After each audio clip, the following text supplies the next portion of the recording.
cara, muita ocorrência. E na rota, cara, toda vez que algum rotariano falar pra você que ele ficou muito tempo lá, tem alguma coisa estranha. Ou ele é uma fraude, ou ele é filho de alguém.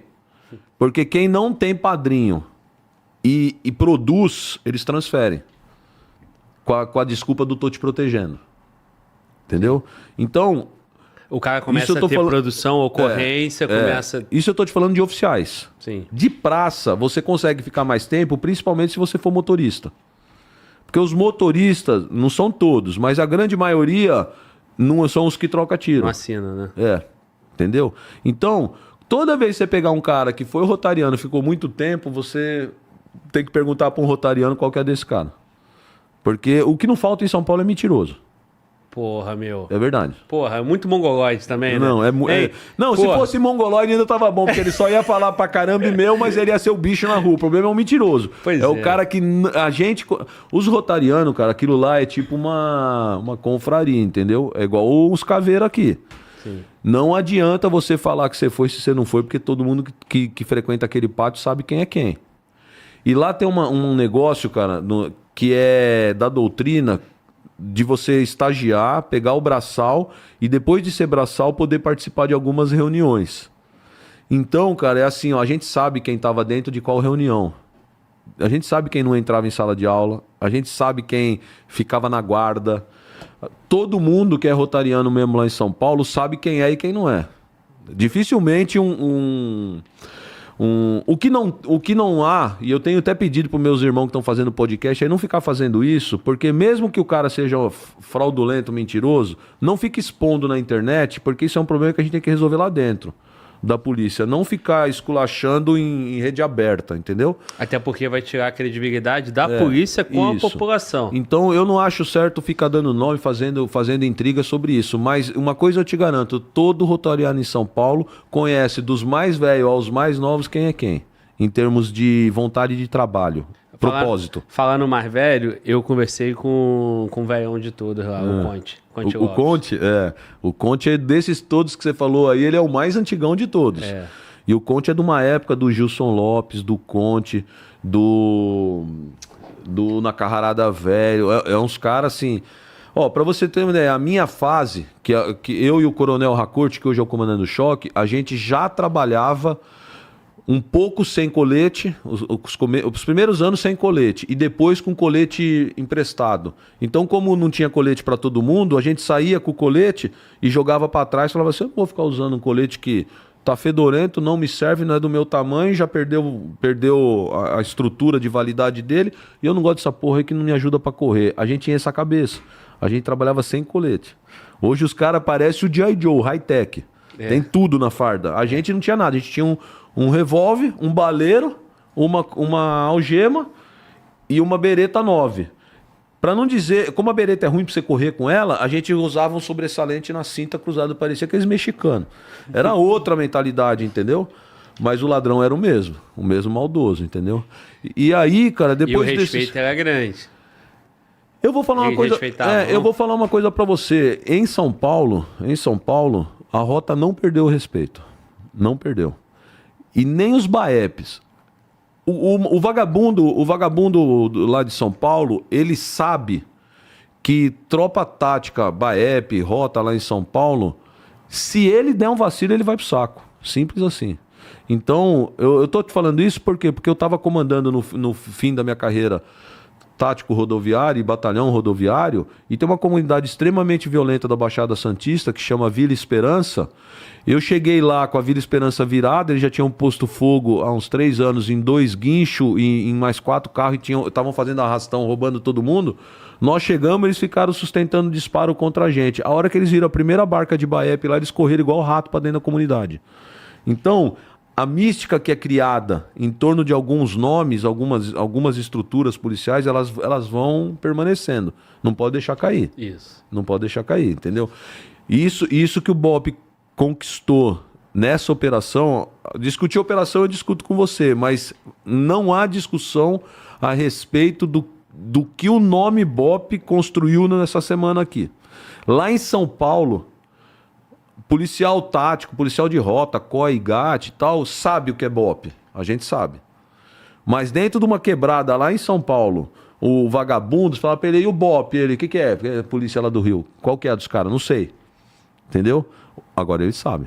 Isso. Da capacidade do BOP. Entendeu? Então, o que esse BOP fez nessa operação e o CORE aqui, né? Porque eles não fizeram sozinho, foi BOP e CORE em termos de nome. Eu sei que de 2.500 policiais tem participação também de tropa regular. Isso, tem. Mas o nome BOP e CORE lá tá rodando o Brasil inteiro.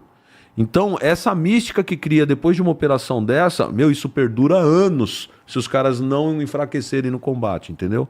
É muito forte isso. A vagabundagem, isso chega nos vagabundos lá de Roraima.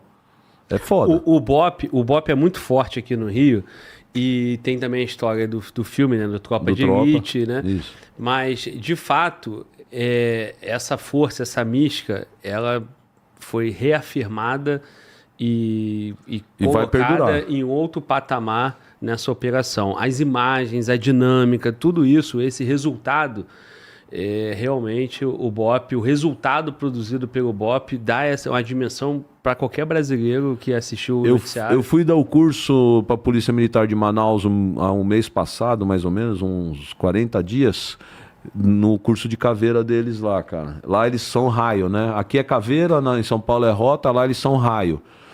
Cara, quando você sai na rua com viatura raio, todo mundo treme. Todo mundo vagabundo treme. Então são algumas místicas que vão sendo criadas que, se você souber cultuar e não deixar enfraquecer, é o que segura ainda a malandragem.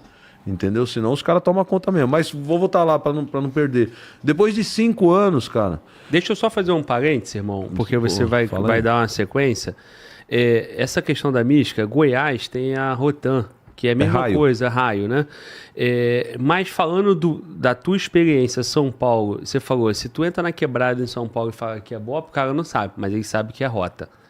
E a rota em São Paulo também, assim, a população inteira vê nela a rota.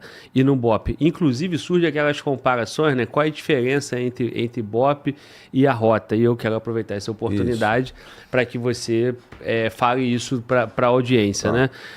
Não naquela ideia de qual é melhor, porque isso não há que se falar. Mas dentro do seu contexto ali, né, cara? BOP e rota. Tem algumas diferenças muito interessantes, que é o seguinte, ó. Primeiro que rota em São Paulo é um batalhão de patrulhamento. Qual é a diferença? Qual é a característica da rota? A rota trabalha sempre no mínimo com 4 em viatura. Grande capacidade bélica. Então toda viatura tem fuzil, tem metralhadora, 4 caras. A rota, ela sai em pelotão. Então adota-se uma área de São Paulo e o pelotão vai inteiro. O comando e mais 4, por exemplo. E eles concentram naquela área de um batalhão. A rota, ela é criada para patrulhar as cidades. Ela não é uma tropa quartelada. Qual é a rotina da rota? Você chega, você vai fazer educação física. Rápida, 1 horinha. Depois você vai para a sala de aula fazer instrução, mais 1 horinha. Depois você vai patrulhar 10 horas. Então, são 12 horas de patrulhamento, são 12 horas de serviço, onde 10 são de patrulhamento. E aí, o que aconteceu? Como era uma tropa muito firme no seu propósito, ela foi ganhando fama. E existe um negócio que é o seguinte: você lá em São Paulo, você atende 190. Você está empenhado. Do acidente de trânsito, da briga de marido e mulher, de qualquer ocorrência. Quais são as tropas que não atendem 190? A tropa tática. Então, se você pegar um batalhão da Zona Leste lá, o 19. O 19, ele tem uma área lá da Zona Leste. Tem todas as tropas regulares atendendo 190. E tem uma força tática ou um BAEP que foi criado, que é aquela tropa de apoio que chega para a ocorrência que tá com risco aos policiais. Grande quantidade de marginal, tem fuzil, tem alguma coisa, é a tropa tática. Onde entra a rota aí? A rota, você imagina assim, eu estava até falando pro meu parceiro Lino que está aqui. Qual que é o efetivo do BOP hoje? Cara, esse número não é público, mas eu estimaria em torno de uns 400, 500. Você não está errado, tá perto. 400, cara. Tira férias, licença-prêmio e administração. Sobrou Vamos por 300. Operando. 300 divide por 4 equipes. Isso. Para cuidar do Estado. Pega a parte que está administrativa, pega a parte que está... Então vamos para a rota. A rota tem 600 caras. Você tira 150 aí, que é os caras afastados, férias, licença-prêmio, doente, administrativo e tal. Divide isso em 4 companhias. Vocês vão botar aí 500 caras dividido por 4 companhias. Aí você divide nas companhias em 2 pelotões. Ou seja, a rota, cara, com essa força no nome gigantesca que tem cidades de São Paulo que nunca viram uma viatura de rota. Nunca viram, não sabe, só conhece de falar e foto e internet, filme. Bairros de São Paulo vão ver rota uma vez por ano. Porque se eu tenho lá em São Paulo 43 batalhões, naquela área daquele batalhão, quantas vezes um pelotão de rota vai, se você distribuir ao longo do ano, nesses 43, para você ir um dia naquele batalhão? Porque a rota, às vezes, por exemplo, o negócio que está dando do PCC com o promotor Garquia, vão resgatar o Marcola. Vai uma companhia de rota, fica um mês lá em Presidente Prudente, lá na divisa do Estado. São uma companhia inteira de rota que não vai patrulhar lugar nenhum, vai ficar nessa missão um mês. Você tirou 60 batalhões atendidos pela rota, que ia passar uma vez no dia. Ou seja, quando a gente fala rota, fala BOP, o pessoal acha que é um exército. E não é, cara, é uma tropa pequenininha que vai de vez em quando e atua muito pontual. Então lá em São Paulo existe uma coordenadoria operacional, existe a inteligência do choque da rota, que eles vão definindo algumas áreas para a rota ir de vez em quando. Isso quando não é operação foco, operação com alvo. O Ministério Público recebe uma informação, trabalha, chega no alvo, vamos à rota para ir pegar. Aí vai alvo, ou seja, você não patrulha. Então, a diferença para te responder de rota e Ibope é o seguinte. A rota hoje, se hoje você for em São Paulo agora e não tiver nenhum alvo, não tem alvo, você vai entrar no batalhão, nesse horário aqui, ó, noturna. Vai estar um tenente com 4 viaturas, ele escolheu no quadro um batalhão e ele vai chegar para a tropa e falar assim, ó, nós vamos rodar o 16º Batalhão hoje. Boa sorte, vamos produzir, galera. Vai as viaturas, vai todo pro 16º Batalhão. As 5 viaturas.